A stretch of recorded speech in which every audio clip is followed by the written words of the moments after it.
Hello everyone. Let me adjust that. Welcome back to Potty Plan Entertainment. My name is Chris, and in case you don't know, I review movies and I rank them on a scale of 0 to 100 in increments of 5. Finally, it's been over 2 weeks, but I'm finally doing another movie review. I'm pretty sure this is the longest I've gone since I started doing YouTube without uploading a review. So I apologize for that, but I finally got a chance to do this. It is about 4:40 in the morning right now where I'm recording this. So I'm really tired, but I have a lot of notes here, so I'm going to go over this. So tonight, I am going to be talking about Casino Royale. I have this collector's pack here with all 4 of the Daniel Craig movies, James Bond movies. And we're going to be talking about the very first one that featured Daniel Craig as James Bond, arguably the greatest James Bond of all time, in Casino Royale. So Casino Royale was released in 2006, and it stars Daniel Craig, Eva Green, Judi Dench, Mads Mikkelsen, and Giancarlo Gianni. It was directed by Martin Campbell and it was produced by Cal McDougall and Anthony Way. And this movie tells the story of a man who's portrayed by Mads Mikkelsen who loses a lot of money. And now he's desperate for money because he owes people money and he knows he's going to get killed if he doesn't pay them off. And so he enters this high-stakes poker game. And he's basically a terrorist, right? And this money's going to go toward funding terrorism if he can pay these people off. And so MI6 sends in James Bond, who's of course a secret agent and an assassin, to go in there and win this poker game so that he can't pay off these people and finance terrorism. And the stakes are high because if he loses this poker game, MI6 is going to be funding terrorism. So, this is arguably the greatest James Bond movie of all time. Of course, rest in peace, Sean Connery. He just passed away recently, the original James Bond. We all love him. We all loved him in Indiana Jones as well. But in my opinion, Daniel Craig is the best James Bond. And this is the best James Bond movie. And for many reasons. I got a lot of notes here. I'm going to go over them all for you. So, this movie opens up with this elongated foot chase. And it's like somewhere like around maybe 10 minutes long, give or take a couple minutes. And this scene is so great. This is probably the greatest foot pursuit in the history of cinema. They climb up on scaffoldings and all sorts of like cool parkour. There's gunshots fired during this. There's a fist fight. The very, very suspenseful fist fight that's very well hand choreographed. Daniel Craig is amazing in this movie. There was a lot of hate that this movie got when people found out that Daniel Craig was going to be James Bond. Similar to when people found out that Hugh Jackman was going to be Wolverine. A lot of people didn't like that idea, and now you can't imagine anyone else playing that character. Well, it's the same thing here. This really, really worked out. The cinematography is amazing. Beautiful, beautiful cinematography. The camera is still during the action sequences. The shots are wide. You can see everything. Really great, gorgeous cinematography in this film. It's very suspenseful, not just during the action sequences, but during these poker games as well. These poker games are very suspenseful. I never thought I'd feel suspense when watching a poker game, but this movie does it. The action is amazing because the cinematography is so good and the stunts are so good. And every single action scene is so over the top that it feels like it could be the big climatic ending action scene. Each one of them does, but they're not, which is so cool because you're used to seeing like these great action scenes in an action movie, and then at the end of it, you get this big giant one to top it all off, right? Well, this movie has big giant one, big giant one, big giant one. That came out wrong, but you know what I meant. Which is really, really awesome for an action movie. I know Minority Report did that as well. Bond is a relatable character because he's not perfect, right? Even though he's basically a superhero, he can screw up. And you can relate to him in that way. He kills somebody in the movie that he shouldn't have because they need to get information out of him. He loses a hand at one point during these poker games, and he knows he screwed up big time, and so you connect with him better that way. You know, he's not Mr. Perfect, even though he can kick a lot of butt. He's still, show him screwing up, and so you can connect with him better that way. The score is really awesome. There's some really great music in this, and of course the James Bond theme has just always been awesome. It's got some good humor in it as well. Like, my favorite joke from this movie is when he's really stressed out and he goes to the bar and he asks for this drink, and of course everybody knows James Bond says shaken not stirred, but the guy asks him, he says, would you like it shaken or stirred? And he's like, do I look like I give a damn? It's such a good joke. It's very clever movie.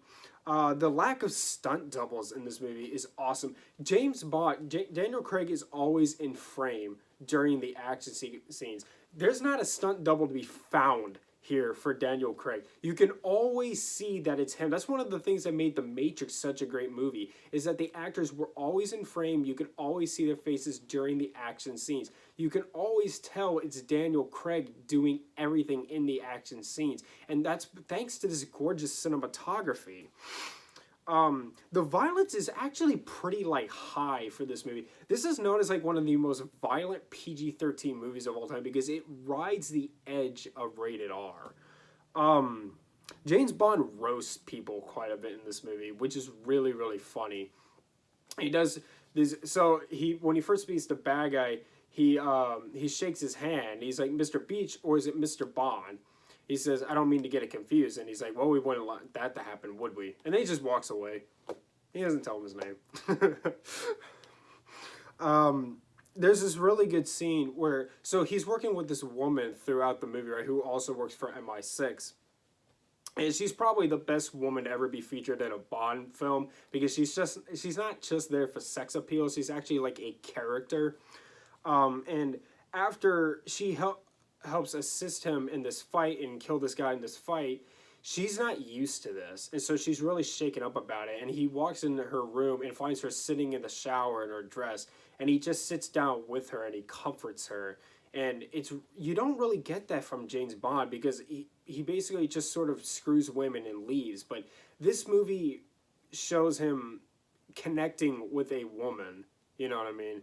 She's not just there for sex appeal. She's a real character, and you really feel for her character, and you feel for them as a team. There's this one scene in the movie where this car flips, and it's in one long take. This car flips and flips and flips, and I don't think it holds the record for the most car flips anymore in a movie, but I think at the time it did. And it just keeps flipping and flipping, and they don't show it to you from all these different angles. They just show you one shot of this car flipping, and it looks so great. There's this torture scene in this movie, and this torture scene is enough for any guy to cringe because James Bond gets captured at some point during this movie, and the villain has this rope with a knot tied at the end of it, and he has James Bond tied to this chair naked, but there's no bottom on it, and he swings it underneath it to hit him in his on his testicles. And Daniel Craig, even though he's phenomenal throughout this whole movie, in this scene in particular, he's really, really good. With the way he takes these blows, it's just the way he reacts to them, and the way he's toughing it out to not give in to this guy's demands. He's basically telling him, give me more. And he's really, really good in this scene. The whole movie, but especially this scene, he's so good in it. Where was I? The ending climax of this movie is really awesome. Like I said, the action scenes of this movie are really off the rails, and this last scene is one of the craziest action scenes I've ever seen in a movie. But it's so good. It's got some really unexpected twists in it that are really awesome. The opening credits are great. What these Daniel Craig James Bond movies are known for is during the opening scenes they have a song that was written for it, just for the movie, and you get to see this beautiful animation, and it goes on throughout the duration of the song. All four of these movies, and I'm assuming No Time to Die, which comes out next year, is going to have it as well. It's a really, really beautiful animation. The villain is different from your typical James Bond villain. He's not You know, a guy who sits behind a chair with an eye patch petting a white cat, and he's super rich and powerful. No, he's actually kind of a wimp, if you really think about it, and he's powerless, and so he feels like human in that way. Um, and there's this one scene in the movie where after a fight, James Bond is in a bathroom and he's cleaning blood off of himself, and you can tell that he kills people for a living, right? But you can tell that it actually does bother him, and he's cleaning blood off of himself and he's drinking over the sink, and it's really really a great scene because it shows you that he doesn't just kill people and then goes home and sleeps and doesn't think anything of it. He has to sort of suppress that part of himself, that his conscious part of himself, because he knows that this is his job and he has to do this. And you can tell that it bothers him in this scene. You don't get that from James Bond movies, but you get that in this movie. This is really definitely one of the best action movies ever made, without a doubt. It really, really is. I love Casino Royale, and I'm going to give Casino Royale a 95. You're probably wondering why I didn't give it a 100. I don't quite like it enough to give it a 100. For me, a 100 would be a movie like Terminator 2. Not quite there for me, but I really, really love this movie. This movie is like basically, I love this movie as much as I love the latter half of the Mission Impossible series. Yeah, that's how much I love this. I see this as about on the same level as those, and those are great movies. This is a great movie. This is just, yeah, really, really awesome. And the whole series, I do plan on reviewing the entire series. And of course, I had to start with Casino Royale. All right, thank you so much for watching. Subscribe to Pirate Planet Entertainment for more, and hit the like button. Leave movie review suggestions down in the comments down below. Follow me on Instagram at Pirate Planet Entertainment for channel updates. And before I leave, I want to say I want to decorate my background with Thanksgiving stuff, right? Because I live in America. But I can't find anything. All I can find is a bunch of stupid Christmas stuff. And don't mind hanging up Christmas stuff this early, but I know that would probably bother some people. So I'm still looking for Thanksgiving decorations. I'm going to find some cheap decorations, like maybe some like foam turkeys or whatever I'm going to hang up back there. But I'm looking.